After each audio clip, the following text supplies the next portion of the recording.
खुलासा लेके आ रहे हैं। वड्डा खुलासा, अजिहा खुलासा जो वाकई सौ पर्दे पाड़ के सामने आ चुका है। अजिहा खुलासा जिसने पंजाब तो लेके कनेडा तक, पाकिस्तान दे इस्लामाबाद तो लेके अमरीका तक हर किसी दे मुंह नक कन खोल के रख दिते ने। जिसने दसता कि भारत ते भारत दे पंजाब दी सरकार जो बार बार कह रही सी वो सब सच सी, बस सुनन वाले बोले सन या बोले होने का नाटक कर रहे सन। हुण इस जबरदस्त खुलासे तो बाद इस्लामाबाद च हलचल तेज हो चुकी है। किथे अमरीका के टुकड़ियां ते पलंटे चीन तो भीख लई नजरा बिछाई बैठा पाकिस्तान अज मत्थे ते हथ मार रहा है। कोस रहा उस दिन उस साल में जो उसने कुछ अतवादियों भारत खिलाफ भड़काउण जहर उगलवाउण दे लई तैयार कीता सी, पर निकलिया की? निकलिया छिक्कू। करोड़ों रुपए स्वाहा करते थे कई अतवादी भारतीय शूरवीरां दे गोलियां दा निशाना बनाता। जहाज करके कई मावां दे पुत्त मरवाते, इनहिला इल्लाह पढ़वा दिता ते कईयां दे अजिहे परखच्चे उड़ा दिते जिन्हां नूं कब्रां तक भी नसीब नहीं हुंदा।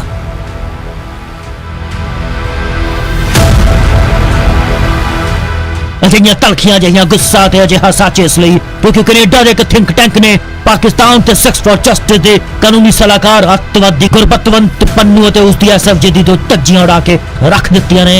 वो किसे धागे च इन्हां अतवादियों तो परोई नहीं जानी। जो डर्टी पिक्चर इसने इसदे अते फर्जी संगठन ने शुरू कीती सी उसदे सुफने आउण तो पहला मलिया मेट कर दित्ते ने।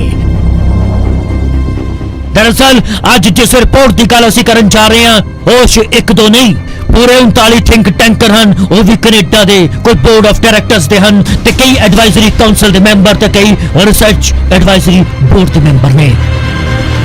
सो पेश है एक्सक्लूसिव रिपोर्ट खालिस्तान दा माई बाप पाकिस्तान।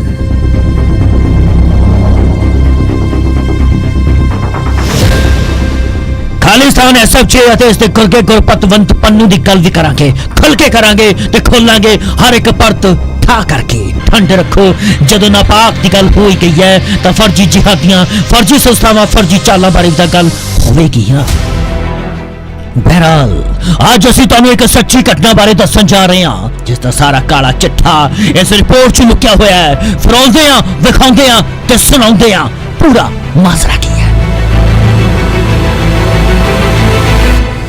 दरअसल जिस 1971 भारत पाकिस्तान का युद्ध होया सी लोंगोवाला च, उस दिन कई पाकिस्तानी फौजियों नूं मौत दे घाट उतार दिता गया। कई ने गोडे टेक दिते, अपने आप भारतीय फौजियों के सामने सरेंडर कर दिता सी। पूरे विश्व च पाकिस्तान मुंह विखाउण दे काबिल नहीं रहा क्योंकि दूजे विश्व युद्ध तो बाद यह अजिही शिकस्त सी जिस च इन्नी भारी मात्रा च किसी देश का नुकसान होया होवे। बहरहाल हुण गल करते हैं असल मुद्दे की जिसका खुलासा इस रिपोर्ट के नाल हो चुका है। दरअसल साल 1971 इस हार का मुंह वेखण तो बाद पाकिस्तान ने एक चाल चली सी भारत नूं बर्बाद करन दी। सो पाकिस्तान च गंदी ते नीच सोच दे मालकां ने एक ओझी चाल खेडी अते ओह चाल सी भारत दे पंजाब च खालिस्तान बनाउण दी। पाकिस्तान ने एक तरकीब करी कि खालिस्तान का शकूफा छड्डो, भारत के पंजाब च माहौल खराब करो, सिखां नूं आपस च लड़ाओ, देश के प्रति नफरत दिलां च पाओ ते जे सफल हो गए तो बल्ले बल्ले, नहीं तो छुटपुट करके तो कर ही जाना है। सोचे है सुपने पाल नापाक पाकिस्तान ने करोड़ा खराब रुपए कर दिते, फूक दिते अतवादियों ते एसएफजे वर्गे अतवादियों संगठनों ते। नतीजा की निकलिया? छिक्कू यानी कि सिफर। खालिस्तान दे सुपने पाली बैठा पाकिस्तान बस 1971 का सुपना पाली बैठा है। कदे ISI की मदद लेंदा है, अतवादियों नूं भेजदा है, कदे एसएफजे वर्गे टुच्चे जिहे संगठन नूं बोटियां पा के भारत खिलाफ साजिश रचवांदा है। दरअसल असी इसलिए कह रहे हैं क्योंकि ML इंस्टीट्यूट यानी मैकडोनल्ड लॉरियल इंस्टीट्यूट ने कनेडा के एक प्रमुख थिंक टैंक के हवाले तो एक रिपोर्ट सामने आई है। ओटावा स्थित think tank McDonald L'Oréal institute के प्रकाशन खालिस्तान और प्रोजेक्ट ऑफ पाकिस्तान च साफ दस दिता गया है कि किस तरह दे नाल इस असाइनमेंट जगह इस प्रोजेक्ट नूं पाकिस्तान का समर्थन मिल रहा है जिस सीधे तौर पर कनेडा के भारतीयों की राष्ट्रीय सुरक्षा के लिए खतरा है। इस रिपोर्ट च इसनूं पाकिस्तान दे वल्लों समर्थित राजनीतिक प्रोजेक्ट भी दस्सिया गया है अते कहा गया है कि इस दे नाल भारत की राष्ट्रीय सुरक्षा नूं लगातार खतरा बनिया होया है। साफ कर दईए कि कनेडा स्थित थिंक टैंक ने यह रिपोर्ट अजे समय च निकल के सामने आई है जो बरखास्त इंटरनेशनल के 2 अतवादियों ने इस हफ्ते पश्चिमी दिल्ली तो गिरफ्तार किया गया है।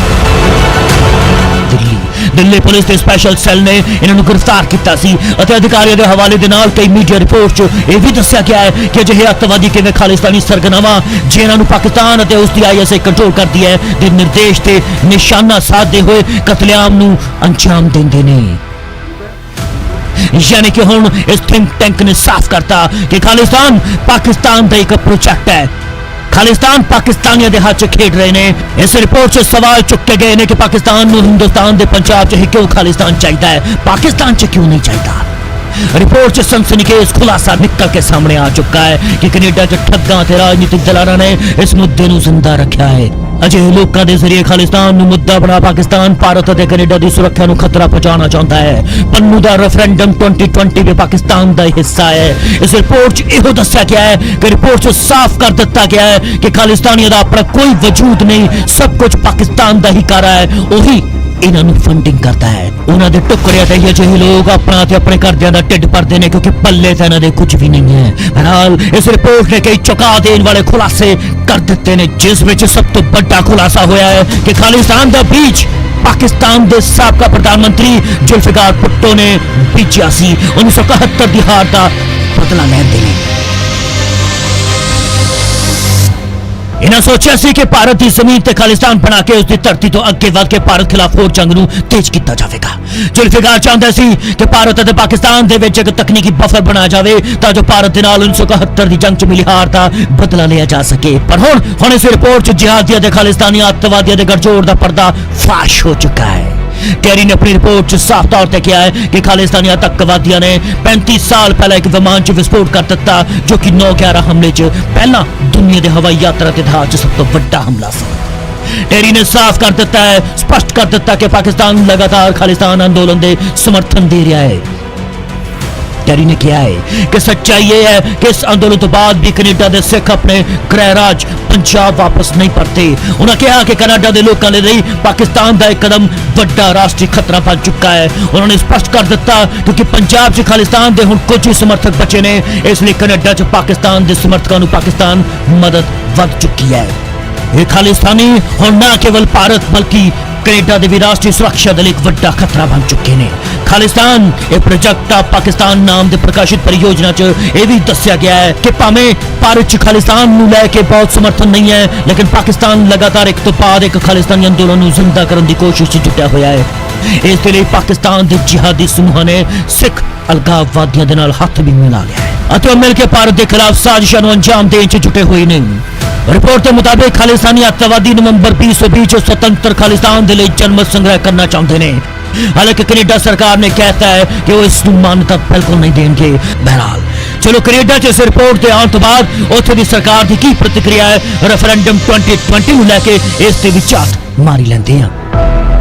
रिपोर्ट के मुताबिक खालिस्तानी अतवादी नवंबर 2020 स्वतंत्र खालिस्तान के लिए जनमत संग्रह कराना चाहते हैं और जिमें जिमें यह तारीख नजदीक आती जाती है उवें उवें दुनिया भर च सिख समुदाय च एक आशा, एक संशय, एक खदशा बढ़ता जा रहा है। जी हाँ, इस रिपोर्ट के आने तो बाद कनेडा सरकार ने भी कह दिता है कि इस मान्यता नहीं दी जाएगी, लेकिन रिपोर्ट च चेतावनी दी गई है कि जनमत संग्रह के नाल अतवादी विचारधारा नूं हवा मिल सकती है। ब्रिटिश कोलंबिया के प्रीमियम रहे उज्जवल दोसांझ ने साफ कर दिता है, टेरी की रिपोर्ट दसती है कि दुनिया के 2 लोकतंत्रों च पाकिस्तान समर्थित खालिस्तान अतवादी किस कदर पैर पसारन की कोशिश कर रहे हैं। एक दिलचस्प गल निकल के सामने हो रही है, इस जिक्र किया गया है साल 2010 का, जदों साबका प्रधानमंत्री मनमोहन सिंह कनेडा के टोरंटो गए सन ਅਤੇ ਉਦੋਂ खुद मनमोहन सिंह ने खालिस्तान की खिलाफत की सी जो अज तक करते आए ने। ते हुण गल करते हैं पाकिस्तान च खालिस्तान की। दरअसल इस रिपोर्ट से साफ लिखा गया है कि पाकिस्तान सिर्फ भारत च खालिस्तान बनाना चाहता है। इन्ना ही नहीं, पाकिस्तान की 1 इंच ते भी नहीं बनया खालिस्तान। आखिर क्यों? इसका जवाब पाकिस्तान देवे, इसका जवाब खालिस्तान देवे, इसका जवाब ISI का गुरगा चावला देवे तो जत्थेदार देन जो खालिस्तान की वकालत करते हैं। खैर रिपोर्टर च सवाल चुके गए ने कि श्री ननकाना साहब क्यों खालिस्तान के नक्शे तो बाहर है। सिख परंपरा ते संस्कृति तो क्यों अछूता है खालिस्तान का सुपना। यानी कि साफ जाहिर है कि पाकिस्तान सिखां नूं आजाद तां वेखना चाहुंदा है पर पाकिस्तान च नहीं। दरअसल अलगाववादियों को भी पता है कि उन्होंने सीमावां की हन। इन्हां सब कुछ होने के बावजूद गुरपतवंत पन्नू वर्गे अतवादी पाकिस्तान के तलवे चट्टन ते भीख मंगण तो बाज नहीं आ रहे। रिपोर्ट च साफ लिखा हुआ है कि कनेडा च रहने वाले अपने आप को खालिस्तानी कहने वाले भी सुपनिया के बुलबुलियां च ही रह रहे हैं। सो इस रिपोर्ट च नसीहत दी गई है कि खालिस्तानी सोच वाले तो परहेज करो, दूर रहो जिहियां नापाक ताकतां तो जो भाईचारे च दरार पाउण दी कोशिश कर रही है, हिंदू मुस्लिम सिख ईसाई भाईचारे नूं तोड़न दी कोशिश कर रही है।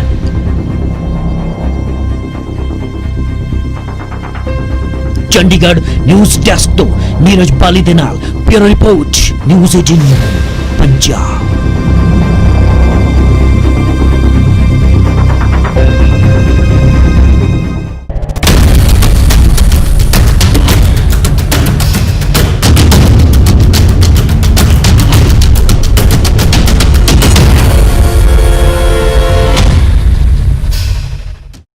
सत श्री अकाल, मैं हाँ नीरज बाली और तुसी देख रहे हो न्यूज़ 18 पंजाब हरियाणा हिमाचल ते मैं हाँ Navjot Kaur.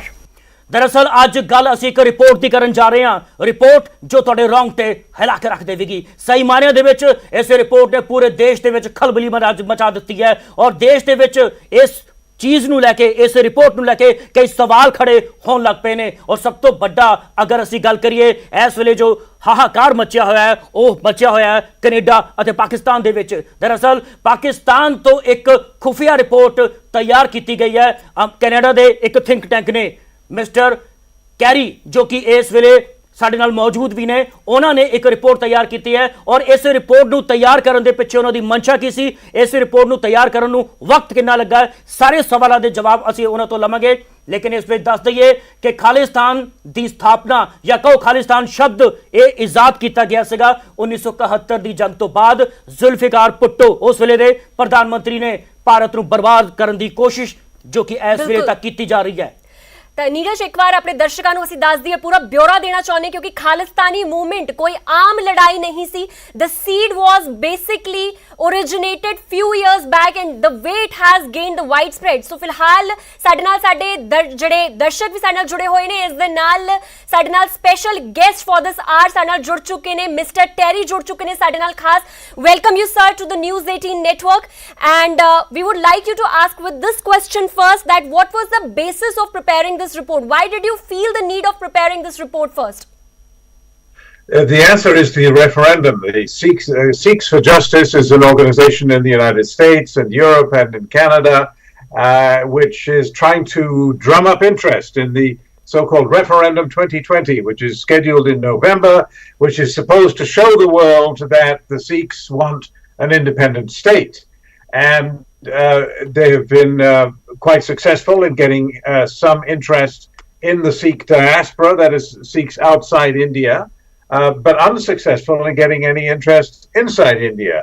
Right. And this raises a question then, how does a movement survive when it has really quite microscopic levels of support inside India, and particularly in Punjab, the only majority Sikh state in India? And the answer, when you look at the historical record, seems to be the support of Pakistan for its own interests, not because Pakistan loves the Sikhs and wants the Sikhs to be free, but because Pakistan has its own agenda to create a buffer state between India and Pakistan, to cut off India's land access to Kashmir, and more broadly to simply cause India pain, to bleed India. It's a traditional policy in Pakistan. As you mentioned, it goes all the way back to the 1971 war. So तुसी इस वेले उस शख्स नूं सुन रहे हो जिसने ये रिपोर्ट तैयार की है, कनेडा का थिंक टैंक है जिन्होंने ये रिपोर्ट तैयार की है। और इस दे नाल ही तुसी ये भी जानना चाहोगे कि की इस रिपोर्ट के तैयार करने तो बाद जिवें कि अटकलां या क्यासबाजी का दौर गर्म हो जाता है कि किसी तरह के नाल कोई थ्रेट मिलिया है या नहीं मिलिया? No, I've been covering the story ever since the Air India bombing of 1985. And I occasionally do receive threats, but in this particular case, no, I have not. So, sir, you feel like the seeds were already seeded in Pakistan but not in India, and also we know that Canada is the hub for Sikh people. So, what is the current scenario of the Sikh people or the Khalistan movement in Canada right now? Well, it's the profile of the Sikh community in Canada is like any other immigrant community in a prosperous democracy. That is to say, they are occupied running their own lives, raising their children, working hard and paying taxes. But there is a small minority which has done well by keeping the flame, the dream of Khalistan alive. And it's very localized. There is one and only one. It's a big country. We have 500,000 Sikhs, which is probably the largest share of the Sikh diaspora worldwide in Canada. Right. But there's only one Gurdwara that has a big martyr poster of the Air India bomber on the outside of the Gurdwara, holding him up as a shaheed, a martyr, a hero of the Sikh people. There's only one, but it's enough to create some trouble and anxiety. People are very suspicious, of course, of the Khalistan movement because of the Air India bombing in which 331 people were killed, mostly Canadians of Indian descent. बहरहाल जिस तरह ਦੇ ਨਾਲ ਸਾਡੇ ਪੰਜਾਬੀ ਇਸ ਸਾਡੇ ਮਹਿਮਾਨ ਦੇ ਇਸ ਵਕਤव्य ਨੂੰ ਸਮਝ ਚੁੱਕੇ ਹੋਵੋਗੇ, ਲੇਕਿਨ ਇਸ ਦੇ ਨਾਲ ਉਹ ਇਹ ਵੀ ਜਾਣਨਾ ਚਾਹੁੰਦੇ ਹੋਣਗੇ ਕਿ ਕੀ ਇਸ ਰਿਪੋਰਟ ਦੇ ਆਉਣ ਤੋਂ ਬਾਅਦ ਜੋ ਖਾਲਿਸਤਾਨੀ ਇਸ ਵੇਲੇ ਕੈਨੇਡਾ ਦੇ ਵਿੱਚ ਆਪਣਾ ਜੋ ਇੱਕ ਤਰ੍ਹਾਂ ਦੇ ਨਾਲ ਕੰਮ ਕਰ ਰਹੇ ਨੇ ਜਾਂ ਜੋ ਆਪਣੀ ਮੁਹਿੰਮ ਨੂੰ ਵਿੱਢ ਰਹੇ ਨੇ, ਉਸ ਨੂੰ ਲੈ ਕੇ ਵੀ ਕੀ ਜੋ ਉੱਥੇ ਦੀ ਕੈਨੇਡਾ ਦੀ ਸਰਕਾਰ ਹੈਗੀ ਕੀ ਉਹ ਸਰਗਰਮ ਹੈਗੀ ਆ? Sir, what action is your government taking after the arrival of this report? To my knowledge, the government has not seen it yet. You're a little quicker than the government of Canada, sad to say. But the government has begun to back away from its previous rather soft attitude to Sikh militancy in Canada. Over the years, they did tend to see political advantage in tolerating, at the very least, the Khalistan movement because it helped them get elected. Sikh leaders were very skilled and still are at democratic politics. They would come to candidates for elections and say, look, well, I can bring you 10,000 votes if you sing my Khalistan song. And they're not experts on Indian politics, so they would sing the song. Nowadays, it's a little, they get embarrassed when they do that. ਅਸੀਂ ਆਪਣੇ ਦਰਸ਼ਕਾਂ ਨੂੰ ਦੱਸ ਦਈਏ ਕਿ ਸਾਡੇ ਸਾਬਕਾ ਪ੍ਰਧਾਨ ਮੰਤਰੀ ਤੇ ਮੌਜੂਦਾ ਇਸ ਵੇਲੇ ਦੇ ਜੋ ਮੁੱਖ ਮੰਤਰੀ ਨੇ ਕੈਪਟਨ ਅਮਰਿੰਦਰ ਸਿੰਘ ਔਰ ਮਨਮੋਹਨ ਸਿੰਘ, ਇਹਨਾਂ ਨੇ ਵੀ ਕਿਤੇ ਨਾ ਕਿਤੇ ਕੈਨੇਡਾ ਸਰਕਾਰ ਨੂੰ ਆਗਾਹ ਕੀਤਾ ਸੀਗਾ। ਉਸ ਦੇ ਬਾਰੇ ਸਵਾਲ ਇਹਨਾਂ ਤੋਂ ਕਰ ਲੈਂਦੇ ਆ। So what do you think? What is your government doing it right now? Like, do they want these people to stay in their country, or are they planning to send them away? Well, you can't deport Canadians. I mean, it's a simple matter of law that you cannot kick a Canadian citizen out of Canada. So that the question really doesn't arise. It has happened that non-citizens have been expelled from Canada, but most of these people, including the Air India bombers, they're Canadian citizens. You can't kick them out. So are there any stubborn actions being taken? The government, as I said, has become a little more vigilant in the light of some embarrassing incidents. You probably remember the 2018 visit of Prime Minister Trudeau to India, in which there was an enormous embarrassment when it turned out that the Prime Minister's wife was photographed at a glittering diplomatic reception at the Canadian High Commissioner's house in New Delhi with a convicted Khalistani terrorist, Jaspal Atwal. And that ruined the whole trip. Which was already in trouble for one or two other reasons. And so nowadays, the government is more cautious about any public embrace of the Khalistani agenda, but they still, whether the government is liberal or conservative, the Canadian government official position has always been and remains that free speech is allowed in Canada. If you peacefully advocate for an independent Sikh state, that's fine. There's nothing the government's going to say about it. That's perfectly legal. But when it crosses the line into violence, that's when they do act. And they are a little bit stricter now that the Indians have basically read them the riot act. successive Indian governments, and I'm including the government of Manmohan Singh what did you in think, his sir? day Who is and funding Narendra Modi. Khalistani, sir? Who is funding Khalistani living in Canada? Oh, they fund it themselves. I mean, remember that I mentioned earlier that the Sikh community is a successful community, and they're not short of money.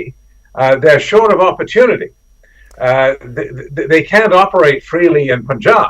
ਨੇ ਸਾਫ਼ ਤੌਰ ਤੇ ਕਹਿ ਰਹੇ ਨੇ ਕਿ vigilant ਜ਼ਰੂਰ ਹੋਇਆ ਹੈ, ਕੈਨੇਡੀਅਨ ਗਵਰਨਮੈਂਟ ਵੀ ਵਿਜੀਲੈਂਟ ਹੋਈ ਹੈ ਔਰ ਇੰਡੀਅਨ ਗਵਰਨਮੈਂਟ ਨੂੰ ਵੀ ਵਿਜੀਲੈਂਟ ਹੋਣ ਦੀ ਬੇਸ਼ੱਕ ਜ਼ਰੂਰਤ ਹੈ, ਕਿਉਂਕਿ ਅਜਿਹੀ ਖਾਲਿਸਤਾਨੀ ਮੂਵਮੈਂਟ ਜਿਹੜੀਆਂ ਨੇ ਸਿੱਖਾਂ ਨੂੰ ਗੁੰਮਰਾਹੀ ਕਰਦੀਆਂ ਨੇ। ਨਵਜੋਤ, ਇਸ ਵਿੱਚ ਦਿਲਚਸਪ ਵੀ ਹੈ, ਜਿੱਦਾਂ ਅਸੀਂ ਦਰਸ਼ਕਾਂ ਨੂੰ ਦੱਸ ਕੇ ਹਟੇ ਹਾਂ ਕਿ ਪੂਰਵ ਪ੍ਰਧਾਨ ਮੰਤਰੀ ਸਾਡੇ ਜਿਹੜੇ ਸਾਬਕਾ ਪ੍ਰਧਾਨ ਮੰਤਰੀ ਮਨਮੋਹਨ ਸਿੰਘ, ਉਹ ਵੀ ਕੈਨੇਡਾ ਜਦੋਂ ਗਏ ਸੀਗੇ ਤੇ ਉਹਨਾਂ ਨੇ ਵੀ ਇਹਨਾਂ ਨੂੰ ਆਗਾਹ ਕੀਤਾ ਸੀਗਾ ਉੱਥੇ ਦੀ ਗਵਰਨਮੈਂਟ ਨੂੰ, ਔਰ ਬਾਰ-ਬਾਰ ਕੈਪਟਨ ਅਮਰਿੰਦਰ ਸਿੰਘ ਵੀ ਆਗਾਹ ਕਰਦੇ ਆਏ ਨੇ। ਔਰ ਉਸਦੇ ਬਾਵਜੂਦ ਅਗਰ ਇਸ ਤਰ੍ਹਾਂ ਦੀਆਂ ਹਰਕਤਾਂ ਜਾਂ ਵਾਰਦਾਤਾਂ ਨਿਕਲ ਕੇ ਸਾਹਮਣੇ ਆਉਂਦੀਆਂ ਨੇ, ਜਿੱਦਾਂ ਹੁਣ ਪੱਛਮ ਦਿੱਲੀ ਦੇ ਵਿੱਚ ਵੀ 2 ਬੱਬਰ ਖਾਲਿਸਤਾਨੀ ਦੇ ਸਮਰਥਕ ਜਿਹੜੇ ਹੈਗੇ ਨੇ ਉਹ ਗ੍ਰਿਫਤਾਰ ਕੀਤੇ ਨੇ, ਤਾਂ ਇਸ ਨੂੰ ਠੱਲ ਪਾਉਣਾ ਬਹੁਤ ਜ਼ਿਆਦਾ ਜ਼ਰੂਰੀ ਹੈ। Well ਟੈਰੀ, thank you so much for being with us and joining us in the discussion. ਤਾਂ ਫਿਲਹਾਲ ਸਾਡੀ ਇਸ ਖਾਸ ਪੇਸ਼ਕਸ਼ ਵਿੱਚ ਇੰਨਾ ਹੀ, ਸਾਨੂੰ ਦਿਓ ਇਜਾਜ਼ਤ। ਧੰਨਵਾਦ।